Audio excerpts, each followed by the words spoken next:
মধ্যপ্রাচ্যে যুদ্ধের মধ্যেই রদবদলে মার্কিন প্রশাসন টালমাটাল। সেনা প্রধান সহ ৩ শীর্ষ জেনারেল বরখাস্ত, চাকরিচ্যুতির সংখ্যায় অনেকে।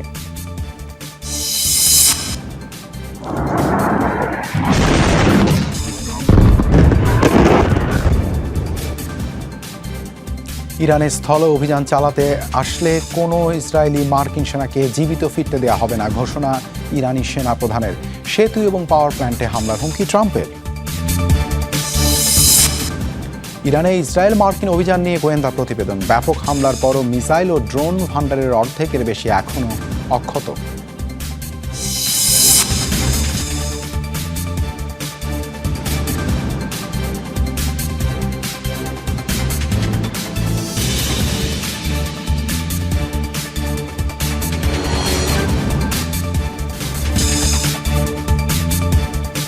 শিরোনামগুলো দেখছিলেন। আন্তর্জাতিক সব শীর্ষ খবর নিয়ে আপনাদের সাথে আছি আমি দেবাশিস সরকার। ইরান যুদ্ধের মধ্যেই টালমাটাল মার্কিন প্রশাসন। সেনা প্রধান সহ একসাথে ৩ শীর্ষ জেনারেলকে বরখাস্ত করেছে পেন্টাগন। বার্তা সংস্থা রয়টার্স বলছে, চাকরি হারানোর শঙ্কায় FBI director Kash Patel, army secretary Daniel Driscoll ও শ্রমমন্ত্রী লরি সাভেজো। এর আগে বৃহস্পতিবার অ্যাটর্নি জেনারেল পাম বন্ডিকেও সরিয়ে দেন ট্রাম্প। এই অবস্থায় প্রশ্ন উঠেছে, তবে কি যুদ্ধে কাঙ্ক্ষিত সাফল্য না পাওয়ায় চাপের মুখে এসব সিদ্ধান্ত নিচ্ছেন ট্রাম্প, নাকি ইরানে পরমাণু হামলার মতো কোনো কঠোর সিদ্ধান্ত নিতে পারেন মার্কিন প্রেসিডেন্ট? জনসম্মুখে ইরানকে রীতিমতো ধ্বংস করে দেওয়ার দাবি করছেন মার্কিন প্রেসিডেন্ট ডোনাল্ড ট্রাম্প। দেশটির সরকার কাঠামো ভেঙে দেওয়ার দাবি তার। তবে রণক্ষেত্রের বাস্তবতা বলছে, যৌথ বাহিনীর তাণ্ডবে ব্যাপক ক্ষয়ক্ষতির শিকার হলেও এখনও লড়াই করে যাচ্ছে তেহরান। দিচ্ছে জোরালো জবাবও। বলা হচ্ছে, ইরানের অনড় অবস্থানের কারণে যুদ্ধ দীর্ঘায়িত হওয়ার শঙ্কায় ঘরে বাইরে বেশ চাপেই আছে যুক্তরাষ্ট্র। যুদ্ধের মধ্যেই নজিরবিহীন রদবদলে সাক্ষী মার্কিন সামরিক বাহিনী। Chief of army staff Randy জর্জকে সরিয়ে দিয়েছেন প্রতিরক্ষামন্ত্রী পিট হেগসেথ। দায়িত্ব থেকে অব্যাহতি দেওয়া হয়েছে আরও 2 জেনারেল, ডেভিড হোডনে ও উইলিয়াম গ্রিন জুনিয়রকেও। সাম্প্রতিক ইতিহাসে সামরিক নেতৃত্বে যুদ্ধকালীন সবচেয়ে বড় রদবদলের ঘটনা এটি। 3 জেনারেলকে বরখাস্তের আনুষ্ঠানিক কোনো কারণ জানায়নি পেন্টাগন। যখন ইরানের স্থল অভিযানের প্রস্তুতি নিচ্ছে যুক্তরাষ্ট্র, তখন এমন পদক্ষেপ হেগসেথের। বিশ্লেষকরা বলছেন, যুদ্ধরত একটি দেশের সামরিক বাহিনীতে রদবদল তৈরি করতে পারে অস্থিরতা, যার প্রভাব পড়তে পারে সরাসরি রণক্ষেত্রে। বার্তা সংস্থা রয়টার্স সহ মার্কিন বিভিন্ন গণমাধ্যম বলছে, জোর আলোচনা চলছে এফবিআই ডিরেক্টর কাশ প্যাটেলের বরখাস্তের বিষয়েও। এছাড়াও দায়িত্ব হারাতে পারেন আর্মি সেক্রেটারি ড্যানিয়েল ড্রিসকল। প্রশ্ন উঠছে, তবে কি ইরান যুদ্ধে কাঙ্ক্ষিত সফলতা না পাওয়ায় চাপে পড়েছে ট্রাম্প প্রশাসন?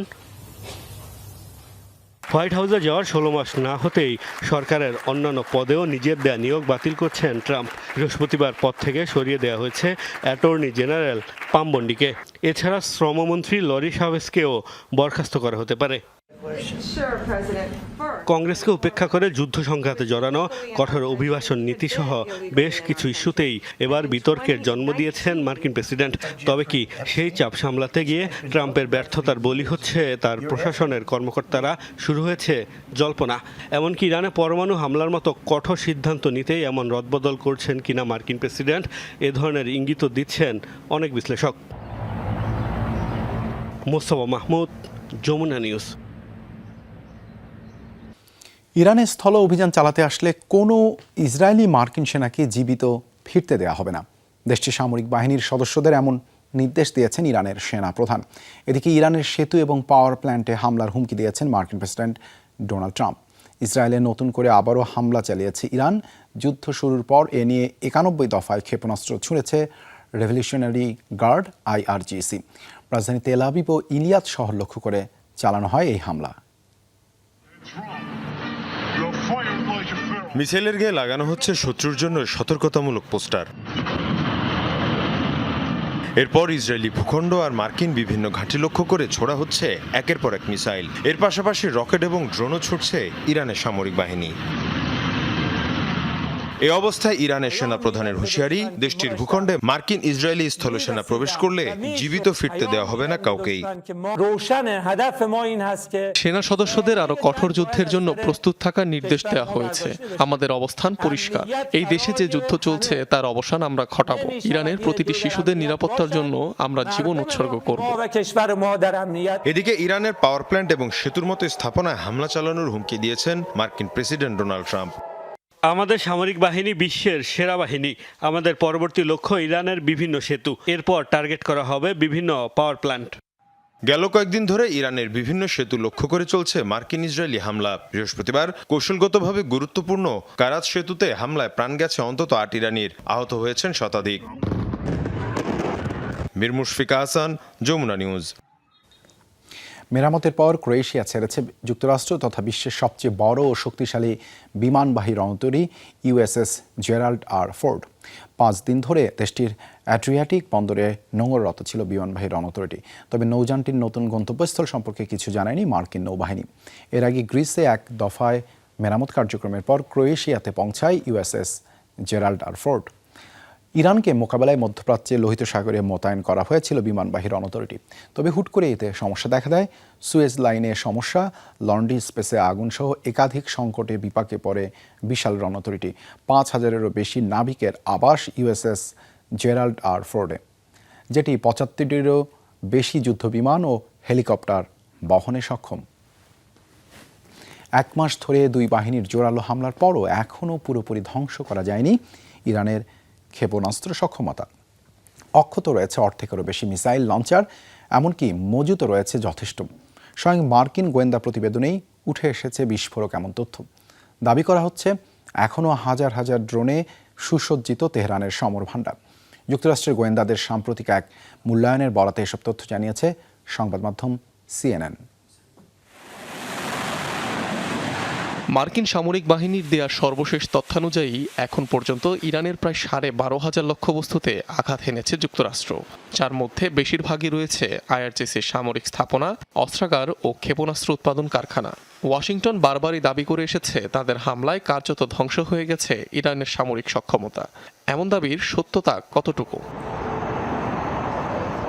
মার্কিন গোয়েন্দা সংস্থার সাম্প্রতিক এক মূল্যায়ন বলছে গেল 5 সপ্তাহ ধরে যুক্তরাষ্ট্র ইসরায়েলের ব্যাপক হামলার পরও ইরানের অর্ধেক ক্ষেপণাস্ত্র লঞ্চার এখনও অক্ষত রয়েছে, বিপুল সংখ্যক ক্ষেপণাস্ত্রের মজুত। গোয়েন্দা সূত্রের বরাতে এসব তথ্য জানিয়েছে CNN। গোয়েন্দা প্রতিবেদনে বলা হচ্ছে ইরানের বহু মিসাইল লঞ্চার রয়েছে যেগুলো ইসরায়েল মার্কিন বাহিনীর হামলায় পুরোপুরি ধ্বংস হয়নি। কিছুটা ক্ষতিগ্রস্ত এসব লঞ্চার মেরামতের পর আবারও ব্যবহার করা সম্ভব। প্রতিবেদনে আরও বলা হয় যুক্তরাষ্ট্র হরমুজে হামলা চালালেও ইরানের উপকূলীয় প্রতিরক্ষা ক্রুজ মিসাইলের একটি বড় অংশও অক্ষত আছে, যা দিয়ে হরমুজ প্রণালীতে জাহাজ চলাচলে বড় ধরনের হুমকি তৈরি করতে পারে তেহরান। CNN-এর দাবি এখনও পুরো মধ্যপ্রাচ্যে ভয়াবহ ধ্বংসযজ্ঞ চালানোর মতো যথেষ্ট ড্রোন সক্ষমতা রয়েছে আইআরজিসির। মজুত রয়েছে হাজার হাজার ড্রোন, অটুট রয়েছে সক্ষমতার প্রায় 50%। বুধবারও জাতির উদ্দেশ্যে দেয়া ভাষণে মার্কিন প্রেসিডেন্ট ডোনাল্ড ট্রাম্প ইরানের ক্ষেপণাস্ত্র ও ড্রোন সক্ষমতা উল্লেখযোগ্য হারে কমে যাওয়ার দাবি করেন। অনিক রহমান, যমুনা নিউজ। আবারও বহুল আলোচিত F-35 ফাইটার জেট ভূপাতিত করার দাবি জানিয়েছে ইরানের সামরিক বাহিনী। দ্বিতীয়বারের মতো এই মার্কিন ফাইটার জেট ভূপাতিত করার দাবি জানালো আইআরজিসি। রাষ্ট্রীয় গণমাধ্যম ফার্স নিউজ জানান, ইরানের মধ্যাঞ্চলের আকাশসীমা অতিক্রম করছিল ফাইটার জেটটি। এমন সময় সেটিকে গুলি করে ভূপাতিত করা হয়। তবে এ বিষয়ে এখনও কিছু জানায়নি যুক্তরাষ্ট্র। এর আগে গেল মাসে আইআরজিসির হামলায় ক্ষতিগ্রস্ত হয় একটি F-35 যুদ্ধবিমান। ক্ষতির বিষয়টি স্বীকার করে মার্কিন সেন্টকম। ইরাকে অপহৃত মার্কিন নারী সাংবাদিকদের অপহরণকালের সিসিটিভি ফুটেজ প্রকাশ করেছে কর্তৃপক্ষ। এতে দেখা যায় প্রকাশ্য দিবালোকে ওই নারী সাংবাদিককে ঠেলে জোরপূর্বক একটি প্রাইভেট কারে প্রবেশ করাচ্ছেন দুই ব্যক্তি। তবে তাদের পরিচয় সম্পর্কে এখন স্পষ্ট ধারণা পাওয়া যায়নি। এর আগে জড়িতদের ইরানপন্থী সশস্ত্র গোষ্ঠী কাতাইব হিজবুল্লাহর সাথে সম্পর্ক রয়েছে বলে শঙ্কা প্রকাশ করে ইরাকি কর্তৃপক্ষ। 3 দিন আগে দেশটির রাজধানী বাগদাদ থেকে অপহরণ হন মার্কিন ফ্রিল্যান্স জার্নালিস্ট শেলি কিটেরসন। এ ঘটনায় আটক করা হয় এক সন্দেহভাজনকে। সম্প্রতি নিরাপত্তা নিয়ে শেলি কিটলসনকে সতর্কতা দিয়েছিল মার্কিন সরকার। যুক্তরাষ্ট্রে রপ্তানিকৃত সকল পেটেন্ট মেডিসিনের উপর 100% শুল্ক আরোপ করেছে ট্রাম্প প্রশাসন। বৃহস্পতিবার এই নির্দেশ দেন মার্কিন প্রেসিডেন্ট ডোনাল্ড ট্রাম্প। যুক্তরাষ্ট্রে গুরুত্বপূর্ণ ঔষধের উৎপাদন বৃদ্ধি করাই এই শুল্ক আরোপের উদ্দেশ্য ছিল বলে জানিয়েছে হোয়াইট হাউস। অবশ্য ট্রাম্প প্রশাসনের সাথে চুক্তি করলে এই শুল্ক মওকুফ পেতে পারে ফার্মাসিউটিক্যাল কোম্পানিগুলো। 2019 সালের আগে যুক্তরাষ্ট্রে উৎপাদন শুরু করলে 20% শুল্কের আওতায় পড়বে প্রতিষ্ঠানগুলো। কোনো কোনো ক্ষেত্রে চুক্তির মাধ্যমে তা বিনা শুল্কেই যুক্তরাষ্ট্রের বাজারে প্রবেশ করতে পারবে বলেও জানায় হোয়াইট হাউস। তবে পেটেন্ট ছাড়া সাধারণ কোনো মেডিসিনের ক্ষেত্রে প্রযোজ্য হবে না নতুন এই শুল্ক। পৃথিবীর কক্ষপথ ছেড়ে চাঁদের দিকে যাত্রা শুরু করেছেন নাসার মহাকাশযান অরিয়ন। প্রায় 6 মিনিট ধরে মূল ইঞ্জিন সচলের মাধ্যমে গতিপথ পরিবর্তন করে পৃথিবীর একমাত্র উপগ্রহের দিকে ধাবিত হয় নভোযান। এই পর্বকে বলা হয় ট্রান্সলুনার ইনজেকশন, যা সফলভাবে সম্পন্ন হয়েছে এই তথ্য নিশ্চিত করেছেন নাসা। বর্তমান পথ অনুযায়ী অভিযানের 6ষ্ঠ দিনে চাঁদের কক্ষপথের দূরবর্তী স্থানে পৌঁছাবে স্পেসক্রাফটটি। প্রদক্ষিণের পর তা পৃথিবীতে ফিরে আসবে। এখন পর্যন্ত অরিয়নের ইঞ্জিন, নেভিগেশন ও লাইফ সাপোর্ট সিস্টেম ঠিকঠাক আছে। বুধবার ফ্লোরিডা থেকে 4 নভোচারী সহ যাত্রা শুরু করে নাসার সবচেয়ে শক্তিশালী rocket space launch system SLS।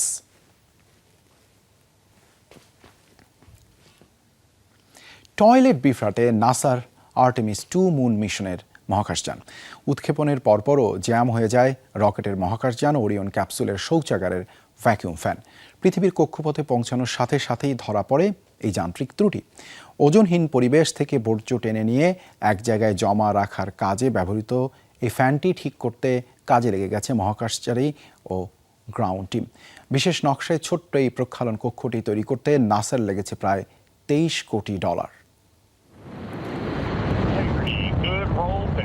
চাঁদের পথে যাত্রা শুরু করতে না করতেই বিব্রতকর এক বিপত্তির মুখে নাসার স্পেসক্রাফট ওরিয়ন। উৎক্ষেপণের পরপরই যান্ত্রিক ত্রুটির মুখে পড়েছে ওরিয়ন ক্যাপসুলের টয়লেট সিস্টেম। বুধবার মার্কিন মহাকাশ সংস্থা নাসা জানায়, জ্যাম হয়ে গেছে ওরিয়ন ক্যাপসুলের বর্জ্য ব্যবস্থাপনা সিস্টেমের ভ্যাকুয়াম ফ্যান, যেটির কাজ মূলত ওজনহীন পরিবেশ থেকে বর্জ্য টেনে নিয়ে নির্দিষ্ট স্থানে জমা রাখা। অপ্রস্তুত এই যান্ত্রিক ত্রুটি সমাধানে চেষ্টা চালিয়ে যাচ্ছে গ্রাউন্ড টিম।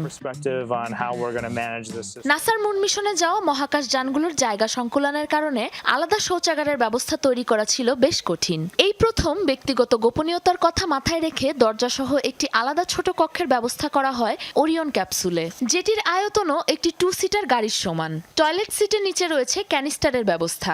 চাঁদের কক্ষপথ প্রদক্ষিণ, প্রয়োজনীয় ডাটা সংগ্রহের পাশাপাশি পুরো মিশনে পালা করে ক্যানিস্টারটি বদলানোর দায়িত্ব রয়েছে মহাকাশচারীদের ঘাড়ে। জমতে থাকা বর্জ্য মিশন শেষে পৃথিবীতে ফিরে আসবে প্রয়োজনীয় নমুনা ও মহাকাশচারীদের সাথেই। বিশেষ নকশায় ওরিয়ন ক্যাপসুলের এই টয়লেটটি তৈরি করতে নাসার খরচ হয়েছে প্রায় $23 মিলিয়ন। সাবরিনা নুসরাত, যমুনা নিউজ। অর্থনৈতিক, রাজনৈতিক আর কারিগরি চ্যালেঞ্জ কাটিয়ে দীর্ঘ 54 বছর পর আবারও চাঁদের পথে মানবযাত্রা। অ্যাপোলো প্রোগ্রামের অর্ধ শতাব্দীরও বেশি সময় পর আর্টেমিস মিশনের নাসার সবচেয়ে শক্তিশালী স্পেস লঞ্চ সিস্টেমে চন্দ্রাভিযানে 4 মহাকাশচারীর দল। ব্যাপক প্রযুক্তিগত বিপ্লবকে পুঁজি করে চাঁদে একটি স্থায়ী ঘাঁটি নির্মাণ এবং ভবিষ্যতে মঙ্গল গ্রহ পর্যন্ত মানব বিস্তৃতি সম্প্রসারণের সম্ভাবনা নিশ্চিত করতেই ঘণ্টায় প্রায় 24,500 মাইল বেগে এগিয়ে যাচ্ছে SLS। মহাকাশের পথে এগোচ্ছে নাসার অ্যাপোলো 8 মিশনের রকেট স্যাটার্ন 5। গন্তব্য পৃথিবীর একমাত্র উপগ্রহ চাঁদ। 1969 সালের 20 জুলাই প্রথম মানব হিসেবে চাঁদে পা রাখে মানুষ। বছর 3 পর অ্যাপোলো 17 মিশনের আওতায় চাঁদের বুকে শেষবার পরে মহাকাশচারীদের পদচিহ্ন। এরপর অর্ধশতকেরও বেশি সময়ের বিরতি। দীর্ঘ অর্থনৈতিক, রাজনৈতিক, কারিগরি সহ নানা সীমাবদ্ধতা কাটিয়ে আর্টেমিস 2 মিশনে চাঁদের পথে যাত্রা করল 4 নভোচারী। যুক্তরাষ্ট্রের ফ্লোরিডা থেকে চন্দ্রাভিযানে গেল নাসার সবচেয়ে শক্তিশালী rocket space launch system SLS। The Apollo program মহাকাশ যাত্রার সবচেয়ে উত্তেজনাপূর্ণ সময়ে কাজ করার সুযোগ পাওয়াটা আমার জন্য পরম সৌভাগ্যের বিষয় ছিল। অ্যাপোলো প্রোগ্রামের লক্ষ্য ছিল চাঁদে অবতরণ করা, কিছু নমুনা সংগ্রহের পর নভোচারীদের নিরাপদে ফিরিয়ে নিয়ে আসা, এটুকুই। কিন্তু আর্টেমিসের পরিকল্পনা সম্পূর্ণ ভিন্ন। এর মূল উদ্দেশ্য চাঁদে একটি স্থায়ী ঘাঁটি বা আউটপোস্ট তৈরি করা। যদি এটি সম্ভব হয় তবে আমরা চাঁদের সীমানা ছাড়িয়ে আরো দূরে যেতে পারবো। গ্রিক দেবতা অ্যাপোলোর যমজ বোনের নামানুসারে রাখা আর্টেমিস প্রোগ্রাম শুধুমাত্র চাঁদে অবতরণেই সীমাবদ্ধ নয়, যার উদ্দেশ্য উপগ্রহটিতে একটি স্থায়ী ঘাঁটি তৈরির লক্ষ্যে স্পেস লঞ্চ সিস্টেম নিয়ে যাচ্ছে মহাকাশচারীরা। স্যাটার্ন 5 রকেটের তুলনায় প্রায় 41 ফুট ছোট ও সরু হেভি লিফট রকেট SLS, যার থ্রাস্ট বা ধাক্কা দেওয়ার সক্ষমতা স্যাটার্ন 5 এর চেয়ে কমপক্ষে 15% বেশি। প্রচণ্ড তাপমাত্রা সহ্য করতে বিশেষভাবে নকশা করা এই যানটি ঘন্টায় ছুটতে পারে প্রায় 24,500 মাইল বেগে। 27 টনেরও বেশি ভার বইতে সক্ষম রকেটটিতে সংযুক্ত রয়েছে নাসার উচ্চ প্রযুক্তি সম্পন্ন 11 ফুট দীর্ঘ স্বয়ংক্রিয় ওরিয়ন ক্যাপসুল, যার মধ্যে অবস্থান নিয়ে চাঁদের কক্ষপথ ঘুরে দেখবেন মহাকাশচারীরা।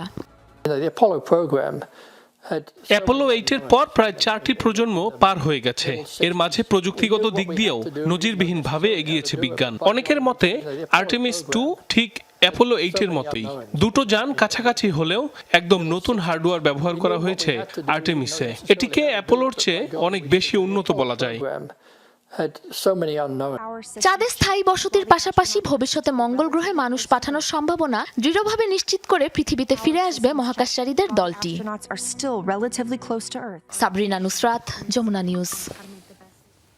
মিয়ানমারের প্রেসিডেন্ট নির্বাচিত হলেন সাবেক জান্তা প্রধান মিন অং লাইং। শুক্রবার পার্লামেন্টের ভোটাভুটিতে প্রেসিডেন্ট নির্বাচিত হন তিনি। এর আগে এই পদে বসার জন্য সংবিধান অনুযায়ী সশস্ত্র বাহিনীর প্রধানের দায়িত্ব থেকে পদত্যাগ করেন। কাগজ কলমে বেসামরিক সরকার বলা হলেও মূলত চলতি বছরের বিতর্কিত নির্বাচনে জান্তা অনুগতরাই পার্লামেন্টের সদস্য হয়েছেন। 2021 সালে সুচি প্রশাসনকে হটানোর মাধ্যমে ক্ষমতা দখল করেন 69 বছরের জেনারেল। 1 বছরের মধ্যে নির্বাচন দেওয়ার ঘোষণা দিলেও তা আয়োজনে লাগলো 5 বছর। এই দীর্ঘ সময় রক্তক্ষয়ী গৃহযুদ্ধে অস্থিতিশীল মিয়ানমার। মধ্যপ্রাচ্যের যুদ্ধ পরিস্থিতির মধ্যেই পারমাণবিক অস্ত্র বহনের সক্ষম আন্তঃমহাদেশীয় ক্ষেপণাস্ত্রের মহড়া চালিয়েছে রাশিয়া। বৃহস্পতিবার দেশটির প্রতিরক্ষা মন্ত্রণালয় জানায়, সাইবেরিয়ায় দেশটির কৌশলগত ক্ষেপণাস্ত্র বাহিনী চালিয়েছে এই মহড়া।